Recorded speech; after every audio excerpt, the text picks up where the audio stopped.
coucou, c'est Bidib Irène, je vous retrouve pour une vidéo crochet, tricot, etc. Et on est mercredi 23 mai.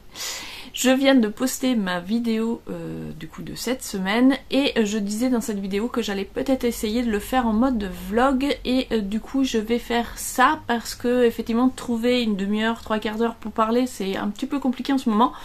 Du coup je vais faire en plusieurs fois et voir un peu ce que ça donne, donc vous me direz en commentaire qu'est-ce que vous pensez de ce format et si ça vous convient ou si vous préférez le format précédent. En tout cas, voilà, je me lance et je vous prends donc tout de suite pour vous montrer mon tresse KO que je viens donc de vous montrer dans la vidéo d'aujourd'hui. Il me reste seulement une manche à terminer et donc je vais me mettre comme objectif pour cette semaine. J'aimerais que d'ici mercredi prochain, cette manche soit finie et ça finira mon tresse KO. Il me reste aussi un fil à rentrer, le fil de départ, mais celui-ci je l'ai laissé parce que j'aimerais bien faire un petit aiguille là pour montrer que c'est bien le derrière. Enfin, quoique l'encolure ça se voit, mais voilà, je voudrais faire une petite boucle, quelque chose.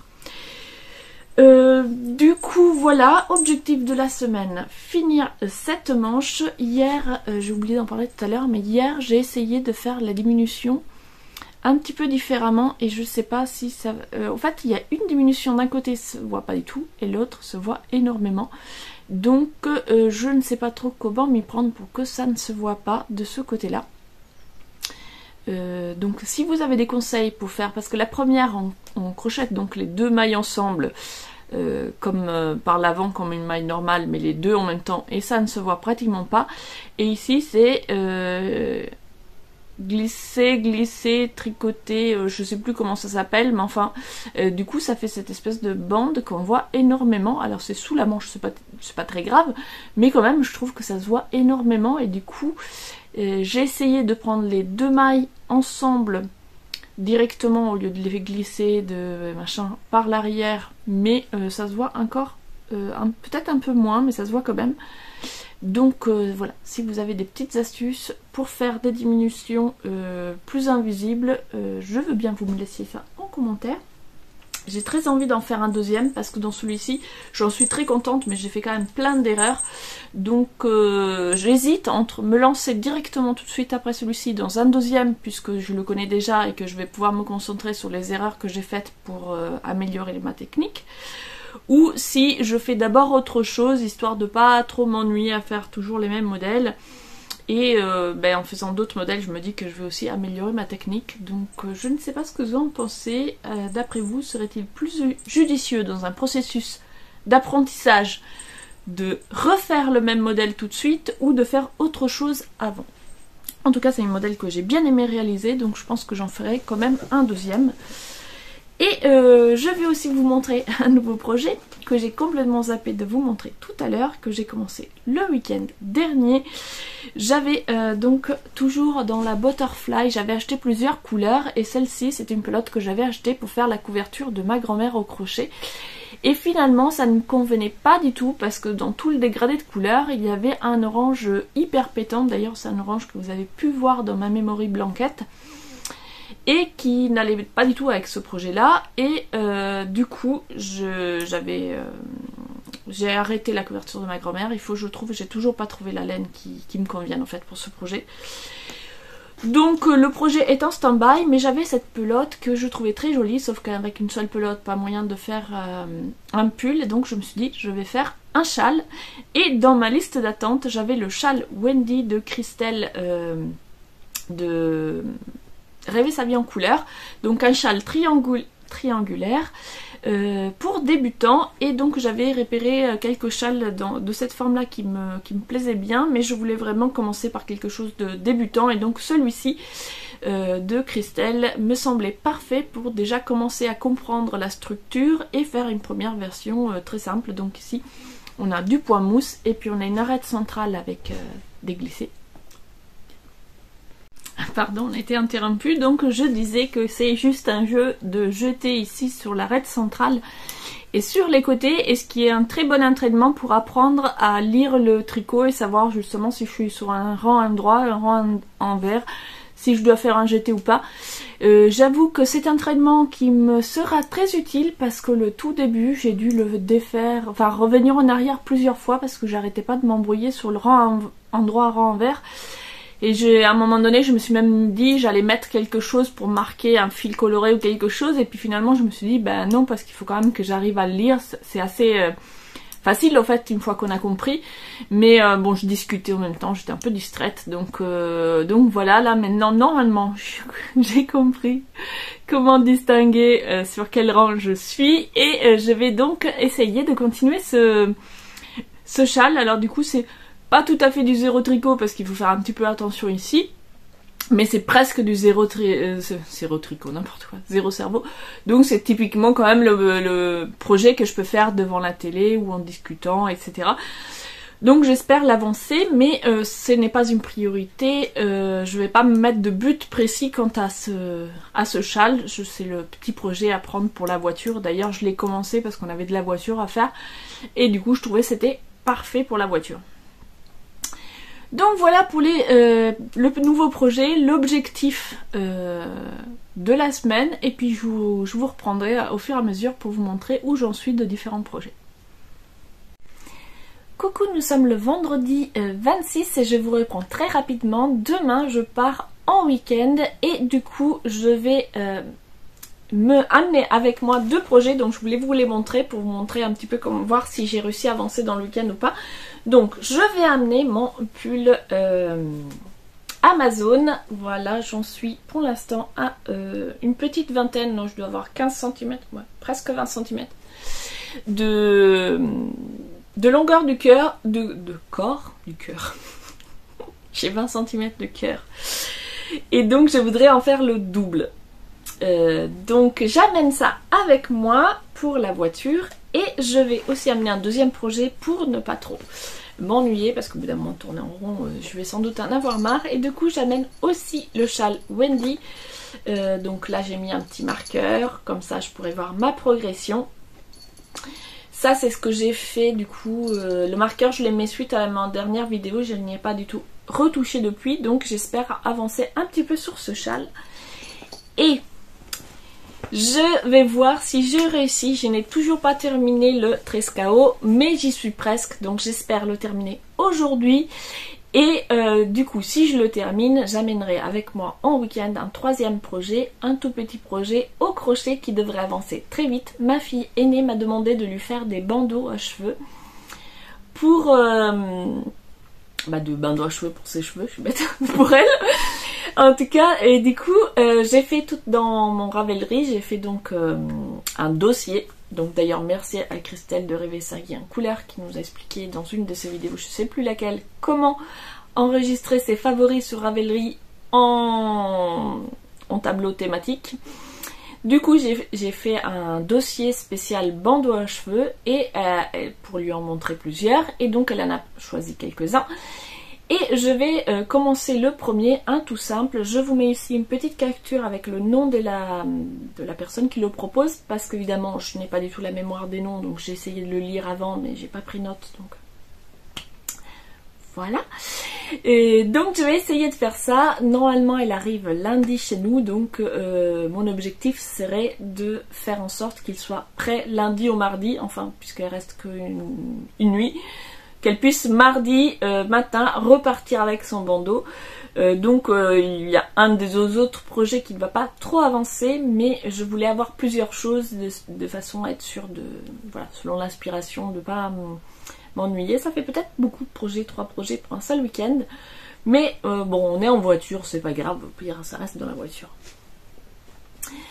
Donc voici mes objectifs pour le week-end. Je vous retrouve début de la semaine prochaine pour voir où j'en suis de mes divers objectifs, parce que cette vidéo commence que avec des objectifs. À plus tard. Coucou, ça y est, nous sommes le mercredi 31 et le moment est venu donc de faire le petit bilan des objectifs de cette semaine. Alors pour l'occasion, j'ai sorti mon premier ouvrage au crochet que j'avais réalisé d'après un modèle pris sur une revue au Portugal il y a du coup de cela bonne vingtaine d'années. Non, peut-être pas, un peu moins que 20, mais pas loin. Donc je me souviens plus du tout comment s'appelle ce petit modèle et je viens de le ressortir et cette saison c'est l'idéal quand on veut juste avoir les épaules couvertes mais qu'il fait chaud. Donc j'enchaîne rapidement. Donc le premier objectif cette semaine c'était de finir le 13KO et ça y est, je l'ai terminé. Donc je suis très fière de vous présenter mon premier pull en circulaire, donc le 13KO que j'ai réalisé. Hop. Donc les manches. Alors mes manches sont pas identiques, j'ai dû un petit peu me cafouiller. J'ai l'impression qu'il y en a une qui est plus courte que l'autre, ou alors plus large, et du coup ça donne l'impression qu'elle est trop courte. Je l'ai essayé au fur et à mesure, mais et j'ai fait plus long que ce qui était indiqué dans le modèle, mais ça reste un petit peu court pour moi, donc j'hésite à rajouter quelques centimètres, ou alors pour l'intersaison. Par contre j'ai les fait bien élastiques, ce qui fait que je peux remonter mes manches, et pour l'intersaison je trouve que c'est peut-être pas plus mal d'avoir un pull comme ça à porter avec les manches un petit peu retroussées. Je l'ai fait aussi, alors je vois rien du tout à ce que je vous montre, je l'ai fait aussi un petit peu plus long que ce qui était recommandé dans le modèle, puisque oh mince, je perds mes mots. C'est pas le modèle, c'est pas le tuto, c'est le patron. Voilà, j'y arrive pas avec ce mot, à chaque fois je cherche. Le patron propose un pull crop, et comme moi j'aime pas trop les pulls crop, que je ne porte pas de taille haute mais que des tailles basses, je l'ai rallongé de à peu près tout ça par rapport à ce qui était indiqué, parce que je voulais justement que ça arrive au moins jusqu'à la taille basse pour porter avec un pantalon. Donc voici mon 13KO, il est plein de petits défauts. Ici les augmentations, il y a quelque chose que je n'ai pas compris dans les explications.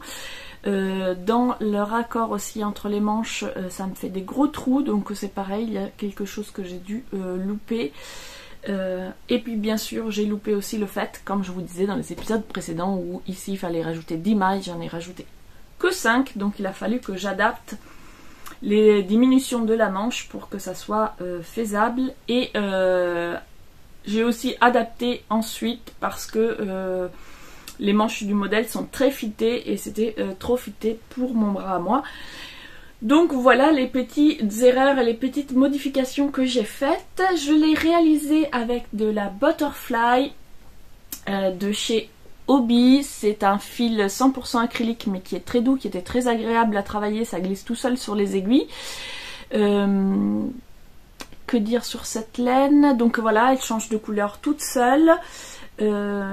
Ici je voulais avoir les manches qui commencent avec la même couleur. Après, comme c'est une manche c'est beaucoup plus serré, j'ai pas coupé le fil pour à chaque fois correspondre.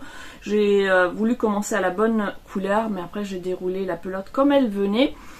Du coup j'ai utilisé en tout 3 pelotes parce que je voulais avoir 2 manches identiques, mais je vais vous montrer tout ce qu'il me reste. Donc il me reste ça, ça et ça sur les 3 pelotes utilisées. Donc je pense que en quantité de fil, 2 pelotes m'auraient largement suffi. Mais voilà, comme je voulais avoir 2 manches identiques, j'en ai utilisé 3. J'ai fait la taille donc 110. En tout cas j'ai commencé avec la taille 110. Mais comme après ici j'ai pas assez augmenté sous les emmanchures, j'ai le haut qui est en 110. Et le corps, lui, il correspond plus davantage à la taille en dessous. Et ça m'a pris à peu près 70 heures pour le faire. Voilà pour ce que j'avais à dire sur ce 13KO. En tout cas, le modèle, je l'aime beaucoup. Je l'ai essayé, j'aime bien comme il me tombe. Donc j'ai envie d'en refaire. Donc je ne sais pas si je vais le refaire tout de suite. Mais j'en referai sans doute un autre. Peut-être même 2 autres, parce que j'aimerais bien en faire un en laine, parce que celui-ci il est en acrylique. Donc j'aimerais bien en faire un en laine, et puis j'aimerais en faire un plutôt en coton pour la saison plus chaude. Mais je vais peut-être pas les faire tout de suite. En tout cas, voilà, très joli modèle. Les explications, je me suis un petit peu embrouillée moi parce que j'ai pas l'habitude, mais je les ai trouvées quand même très bien faites. Après il y avait des moments où voilà, j'avais pas forcément la logique de la designeuse, donc la façon dont elle présentait les choses Moi je comprenais à l'envers, mais ça c'est une question de logique personnelle, sinon tout est bien détaillé. Il y a même des liens pour aller voir les points, les spécificités, comment faire. Et il y a aussi une série de vidéos, alors c'est Alice, mince, Gerfo il me semble, qui a fait toute une série de vidéos pas à pas pour pouvoir réaliser ce pull si on est débutant. En tout cas le modèle est facile. Moi voilà, j'ai fait des erreurs, mais c'était mon premier pull en circulaire, donc je suis quand même très satisfaite. Et surtout je suis très contente d'avoir tenu mon objectif et d'avoir réussi à le terminer, même si les manches finalement je me dis que elles sont pas assez longues. Mais bon, comme le modèle disait, faites 34 cm puis ajoutez 8 cm de point mousse, et que moi j'ai fait plus que 34, je me suis dit ça va aller. En fait c'est encore un peu juste, mais bon, c'est très bien quand même. Et puis voilà, c'est en essayant qu'on apprend. C'était mon premier pull tricot, donc la longueur des manches, tout ça, je savais pas trop comment m'y prendre. Mais voilà, en tout cas, je suis très contente de cette première version, et c'est un modèle que je vais sans doute refaire parce qu'il est très simple, j'ai beaucoup aimé le réaliser. Et puis maintenant que j'ai fait les erreurs, la prochaine fois je pourrai justement corriger et essayer de comprendre, voilà, de faire autrement. Par exemple, si, ça je vous ai pas montré, les diminutions dans la manche. Voilà, diminution dans la manche. D'un côté c'est relativement discret, de l'autre elles sont très visibles. Et du coup là j'ai essayé sur la deuxième manche, qui doit être celle-ci, de faire un peu différemment, et je trouve que du coup c'est plus discret. Donc voilà, c'est en essayant. Voilà, sur cette manche j'ai fait les deux façons. Alors après ça sera sous le bras, donc on s'en fiche un peu, mais voilà, là on les voit vraiment bien, et ici on les voit beaucoup moins, donc voilà, la prochaine fois je ferai tout comme ça. Voilà pour le Trescao, et on passe au projet suivant. Donc j'avais deux objectifs, je vous disais j'étais partie en week-end, donc pour mon week-end j'avais pris donc le pull Amazon et le châle Wendy. Donc je commence avec le châle Wendy où il y a une toute petite avancée. Voilà, j'étais ici, donc je n'ai fait que quelques rangs. Donc c'est le châle Wendy de Christelle de Rêver sa vie en couleur, un modèle gratuit qu'on retrouve sur Ravelry, donc d'un châle triangulaire avec une arête centrale. Donc cette petite mini dentelle, on va dire, est très simple à réaliser, et pour pouvoir commencer à bien se familiariser avec les jetés, pas jetés, le rang droit envers, c'était parfait. Et je le réalise toujours avec de la butterfly. C'était une pelote que j'avais achetée initialement parce que je voulais faire une couverture, et finalement ça ne me convenait pas du tout pour le projet pour lequel je l'ai acheté, mais j'aimais bien ces couleurs, et je me suis dit que pour un châle d'hiver bien chaud en acrylique, ça serait parfait, et ça serait facile à entretenir, laver en machine, etc. Puis surtout j'aime beaucoup les couleurs, donc voilà pour le châle Wendy. Le deuxième projet que j'avais amené avec moi pour le week-end, c'était le pull Amazon. Donc c'est le pull au crochet qu'on réalise en pas à pas depuis quelques semaines. Donc je vous avais mis la façon de la semaine dernière, la petite vidéo pour raccrocher et commencer à travailler en rond. Et donc voilà, là il me reste le corps. Alors ça c'est le devant, c'est que celui-ci, voilà. Il me reste encore à rallonger le corps parce que moi je le veux assez long, donc je vais faire à peu près une quarantaine de centimètres. Sauf que du coup j'aurai plus assez de fil pour faire les manches avec la même pelote. Et donc voilà, pour l'instant je n'ai pas encore décidé avec quoi je fais mes manches, et si je fais des manches d'ailleurs, parce que je me dis que finalement en version comme ça sans manches pour l'été ça peut être très bien, puisque c'est du coton que j'ai utilisé. Donc le pull s'appelle Amazon parce que je le réalise avec le fil, hop on voit rien, il y a le soleil, le fil Amazon de Lydia Crochet Tricot. Une pelote que j'avais achetée déjà il y a longtemps, et puis j'avais pas trouvé le projet encore pour l'utiliser. Et donc cette petite version, alors là c'est le derrière, donc je vous le montre quand même, parce que là j'ai d'habitude quand je fais un crochet en rond, donc quand je viens rattacher, je continue toujours dans le même sens. Mais j'ai vu plusieurs créatrices et créateurs faire l'inverse, c'est-à-dire qu'à chaque rang, ils partent dans un sens, dans l'autre. Donc j'ai eu envie de tester pour comparer les deux. Et donc d'habitude, du coup, moi j'ai la ligne, on la voit, mais elle traverse mon dos comme ça. Et là, du coup, on la voit bien, mais par contre, elle est très droite.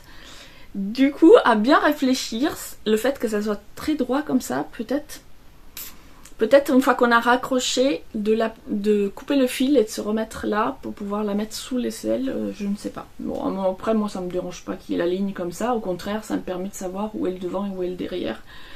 Mais, et puis c'est dans mon dos, je m'en fiche. Voilà en tout cas pour le pull qui avance lentement. J'avais aussi mis un marqueur pour voir un petit peu le progrès que je faisais durant mon voyage. Donc j'en étais ici. Et donc j'ai crocheté tout ça. C'est relativement long parce que je crochette ça avec un crochet 3,5. Donc ça n'avance pas très vite. La version précédente qui était faite avec un crochet 8, évidemment, avait été fait beaucoup plus rapidement. Mais là, je voulais faire une version d'été avec un fil plus fin. Et dernier projet que je voulais vous présenter du coup cette semaine et que j'ai réalisé également dans le week-end dans la voiture, c'est un bandana, un bandeau pour les cheveux que je ne peux pas vous montrer en vrai puisque il était pour offrir pour ma fille, donc je lui ai offert, elle a adoré, donc je vous mets quelques petites photos de ce bandana que j'ai réalisé d'après un modèle qui est disponible gratuitement sur le site d'Ashley Parker. Je vous mets donc les liens en barre d'infos. Voilà, j'espère que cet épisode un petit peu différent vous aura plu et puis je vous retrouve la semaine prochaine. Je ne sais pas trop encore avec quel format. C'est vrai pour moi ce format où je filme plusieurs petites sections, c'est peut-être plus facile en ce moment à caser parce que on bouge beaucoup et j'ai pas forcément je suis rarement seule à la maison et j'aime pas trop filmer quand il y a du monde. Et du coup, trouver un moment pour vraiment me poser pendant 1 heure et vous parler devant la caméra, c'était un petit peu compliqué ces derniers temps. Donc laissez-moi en commentaire votre avis, dites-moi si ce format un petit peu plus en format vlog vous plaît ou pas.